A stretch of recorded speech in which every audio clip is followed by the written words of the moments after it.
Hey everyone, Christian here, and the purpose of this video is to discuss the importance of using Latin names when discussing palms for most instances. So, at least in Florida, when I discuss palms with other people, I use Latin names whenever possible. Now, there are certain palms such as Hyaphorbe legenicalis, which is the bottle palm. We'll call them bottles or spindles or triangles because it's such a common name. It's such a easy to say name, and there's no other palm quite like them that you would be confused by. Now, for I'd say 90 to 95% of palms, we use the Latin name. Even with some common palms, people use the term areca or golden butterfly for Dipsis lutescens, which, if you break down the Latin, lutescens means like lit up or shining, and because the color in that palm is sort of golden yellow, that's where that name comes from. And I can give you guys another example. There's a species of phoenix called Phoenix paludosa, and paludosa means of the swamp. So if you were to determine the cultural requirements of a palm and you didn't know the palm very well other than its species name, you would know if the species is paludosa, it must like a lot of water, and it does like a lot of water. And you could distinguish that from, say, Phoenix canariensis, which doesn't like a lot of water, at least in the crown. And canariensis is a genitive, meaning it's possessive, meaning of the Canary Islands. So some of these names may be hard to learn at first. A lot of them are proper names, such as canariensis, which is used kind of just in its own way of kind of describing it. They kind of Latinize it by taking the word, the name Canary Islands, and the ensis part of it is the genitive part or the possessive part of it. So this is not really a Latin vocabulary. I mean, some of my Latin, it's been a while, but I did study Latin in high school and college, and I recommend anyone who has not taken a Latin course to at least get like a Latin vocab, like a quick dictionary book for translations. So if you get a palm and it doesn't have a common name, a lot of palms don't. At least you can have the dictionary to refer to kind of understand, okay, this is why this palm is called this. So a good example is Kentiopsis oliviformis, which, although people have tried to give it a common name, the popular palm from New Caledonia, at least popular among collectors, doesn't really have a common name. Someone uses the name the Monaro palm, which doesn't really give any other information. And so if you look at Kentiopsis, means like that, or similar to Kentia. So if you go to Kentia, is a common name for Howea, or it used to be known as Kentia. So you would know that it's going to be like a Howea or a Kentia, and will have similar leaf structures at least. At least you'll know it's pinnate, and can tolerate some cool weather.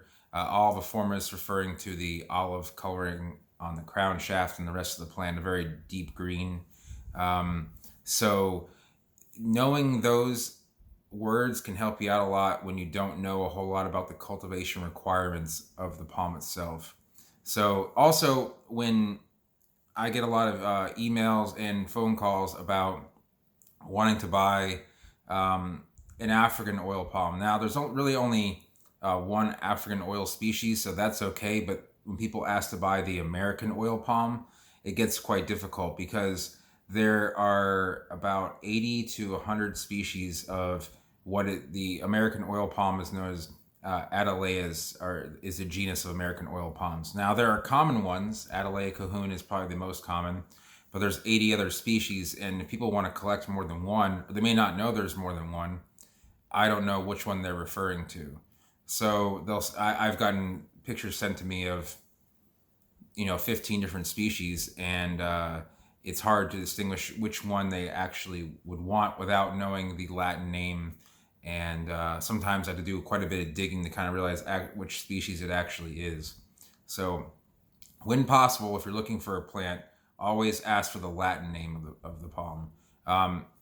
like I said, the exceptions being common nursery trade palms. You usually see, uh, you know, bottle triangle spindle. Bismarck is kind of like a mixture of both. People will call it Bismarck, but it's Bismarckia, and you can say either, and people will will understand that. But if you say like the solitaire palm is another one that kind of gets a little complicated because, or the Alexander palm is a better example. So the Alexander palm is a name that's given to, there's a Latin one called Arcantophoenix alexandrae, which is the common king palm. And there is the Alexander palm, which is Tychosperma elegans. I believe that's the common name. I don't use them a whole lot, but that's also called the solitaire palm. It's also called Tychosperma elegans, which is the Latin name. And people ask for the solitaire, or those sorts of palms. They can look similar, and so it can be confusing, and the names can be interchangeable based on the Alexander and solitary. I have to kind of narrow it down for them because one is a little bit cold hardy, one is not so cold hardy, one has a bigger crown and trunk, the other is a daintier palm, better for multiple plantings. So it can really help out a lot just to learn kind of basic Latin prefixes and suffixes. And when I was taking Latin, the reason I took it is because I didn't have to speak it. Now, I took French in high school and I learned to speak that, but for college, the requirements were that you had to become like basically fluent in a foreign language as one of your requirements for graduating. In Latin, you just had to become like fluent in reading and writing. You didn't have to speak it at all. I mean, it would be spoken, but you didn't have to, because it really was not a language that was spoken in today's world. It really hasn't been a language that has been used in the verbal form for probably at least 300 years. So the only people who speak Latin to each other are going to be people in like Vatican City.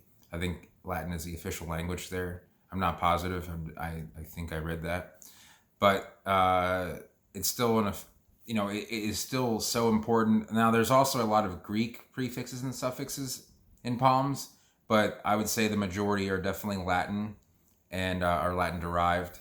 And I would recommend learning those because you will not only learn more about the palm itself, but you might go into a nursery and people will say, okay, this person knows what they're talking about. Not only can they help you out better, but you'll garner respect as a collector. I would say the number one way you can distinguish collectors from non-collectors is the usage of Latin. I know that sounds kind of like a stereotype, but I would say that most nurserymen kind of see people who use common names as people who aren't really in the collector world yet, maybe are learning. But when you break into the Latin world, you kind of jump that next step in experience, I guess is the best way to put it. So to do that, you can learn. You don't have to necessarily even learn all the Latin. Learning all the Latin names is what's important because you're being very, very specific. There's no confusion as to what species it is because you were given the exact genus and species. And common names can be used a lot. Phoenix are all kind of known as date palms. There's the Cretan date palm, Phoenix theophrastii. There's the Canary Island date palm, Phoenix canariensis. There's the common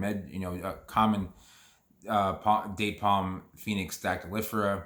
Then those are all kind of West Asia and European species. And then you have Phoenix sylvestris. Now, sylvestris meaning of the woods.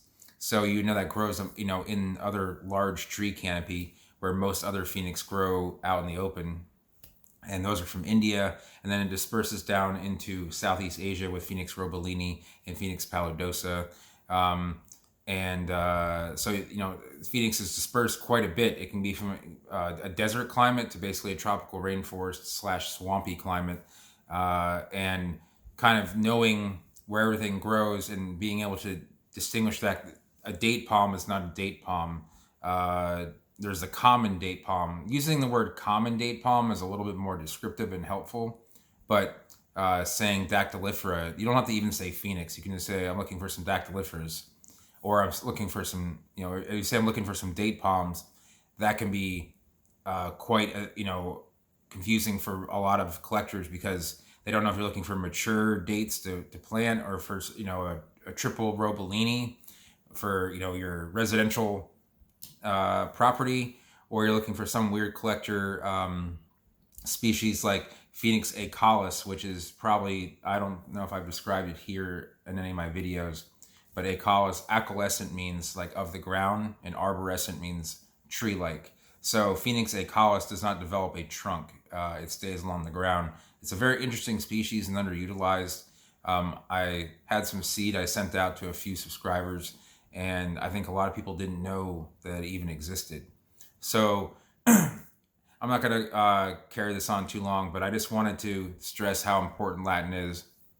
When people give me names for things that are in Latin, I can help out more, and you'll learn more from other people you talk with when you discuss things in a more specific manner. Now, that it isn't like been a problem on this channel or anything. I'm just giving out some tips to help learn more when it comes to palms. And this goes for pretty much every plant and animal species on Earth. So, once you learn some palms, you can go and learn more about other plants, whether it be like bromeliads or bananas, or, you want to learn about parrots.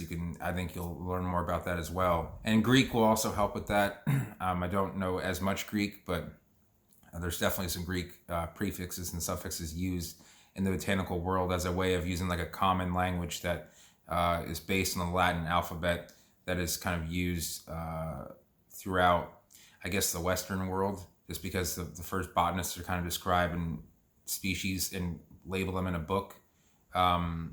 In any language in the Western world, we're just kind of used Latin, so it just was used that way as a common way to understand. So when I get questions, even from, whether it be from the Western world or the Eastern world or anywhere in between, they're often the Latin name is used, even if everything else is in a different language. The Latin name of the plant or the palm usually is used. So there's just some pointers. I hope the video was helpful for you guys. If you did, give it a thumbs up. And if you guys are new to the channel and you want to learn more about palms, and you want to watch some live streaming as I go searching for plants on my journeys, go ahead and subscribe and hit the bell notification. That way you'll know when I go live. You'll know when I upload a video. And if you have any questions about learning Latin, you can leave them down below, but the best thing to do is to pick up a Latin dictionary, a quick, they're like that tall and that wide, and you can quickly just kind of look at it. So feel free to leave them down below, but I hope like I said, I hope you guys enjoyed the video, and I hope you guys all can learn Latin if you don't already know some Latin prefixes and suffixes. So I'll leave it there. You guys and gals have a nice day, and I'll talk to you guys later.